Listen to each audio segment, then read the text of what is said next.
সব বন্ধুদের জানাই শুভ ষষ্ঠীর শুভেচ্ছা আর ভালোবাসা। চলো আজ তোমাদের একটু জেলার পুজো মানে আমাদের হুগলি জেলার চুঁচুড়া ডিস্ট্রিক্টের পুজো একটু ঘুরিয়ে দেখাই। কয়েকটি পুজো পরিক্রমায় আমি বেরিয়েছিলাম দ্বিতীয়ার দিন, কারণ তারপরে আমার আর সম্ভব হয় না, তখন কিন্তু সব পুজো উদ্বোধনও হয়নি। কিন্তু তবুও প্যান্ডেলের কিছুটা তুলে এনেছি তোমাদের দেখানোর জন্য। পৌঁছে গেলাম হাত ধরে আমার খুব বাড়ির কাছেই আজাদিন ক্লাব, এটাকে বড় বাজারও বলে। তো এই পুজোটি এবার ৭৫ বছর, সেই জন্য এখানে করেছে এক টুকরো সিন্ধু সভ্যতায় হরপ্পা মহেঞ্জোদারোর এটা। তো এত অপূর্ব যে হয়েছে, মনে হচ্ছে আমরা সেই ইতিহাসের পেছনের পাতায় ওই একদম সিন্ধু সভ্যতায় পৌঁছে গেছি। এইটি দেখো, এই যে যেগুলো দেখছো পুরোটাই কিন্তু ইট দিয়ে ওরকম খোদাই করে করে করেছে। আমি হাত দিয়ে দেখেছি, এটা কোনো পিচবোর্ড বা কিছু দিয়ে করা নয়, একদম ইট দিয়ে করা। এই যে মাঝখানে যে ওদের স্নানাগারটি ছিল, সেই স্নানাগারটি পর্যন্ত করেছে, এতটাই অপূর্ব হয়েছে। এটি তখনও উদ্বোধন হয়নি, তৃতীয়ার দিনের উদ্বোধন ছিল, এখন তো একদম হয়ে গেছে। ভেতরে ওই জন্য মায়ের মূর্তি কেমন হয়েছে আমি দেখাতে পারলাম না, তবে প্রত্যেককে বলবো এই পুজোটি যেন মিস করবেন না, এসে অবশ্যই দেখবেন।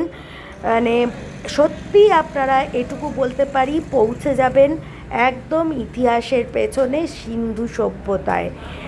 একদম মানে এতটা নিখুঁত হয়েছে, এতটা সুন্দর হয়েছে এর প্রতিটা কাজ, সেটা আর বলার অপেক্ষা রাখে না।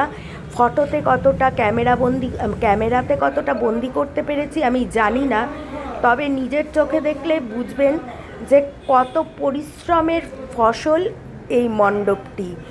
আর এখানে এবার যেহেতু ৭৫ বছর, আলোকসজ্জাও কিন্তু এখানে হয়েছে চমৎকার। চলো এবার বেরিয়ে আলোকসজ্জাটা দেখাই। এইটা হচ্ছে একটা গেট, এই গেটটা হচ্ছে গঙ্গার পাড়ের দিকে যাওয়ার যে রাস্তাটা। আর উপরে দেখো, মণ্ডপে ঢোকার আগে উপরটা রাস্তায় এরকম সুন্দর একটা চাদোয়ার মতো করেছে।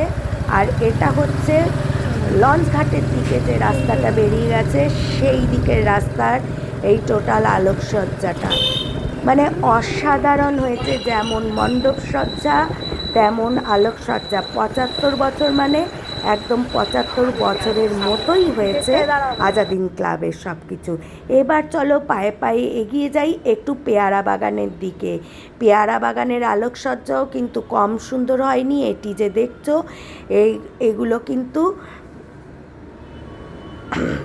পেয়ারা বাগানের দিকের আলোকসজ্জা। এই যে পেয়ারা বাগানের যাওয়ার পথের আলোকসজ্জা, আর এই হচ্ছে পেয়ারা বাগানের মণ্ডপ। এখানে কিন্তু মানে ঢুকতে পারিনি, তখনও ঢোকা অ্যালাউ হয়নি জনসাধারণের জন্য। আর এটি হচ্ছে আমাদের বেগুনতলা, তখনও কিন্তু কাজ চলছে, মানে কিছুতেই বাইরে থেকে যতটা পেরেছি করে এনেছি। আর এটি হচ্ছে আমাদের রথতলা, এটি করেছে একটা সাবেকি জমিদার বাড়ি, খুবই অপূর্ব হয়েছে। তখনও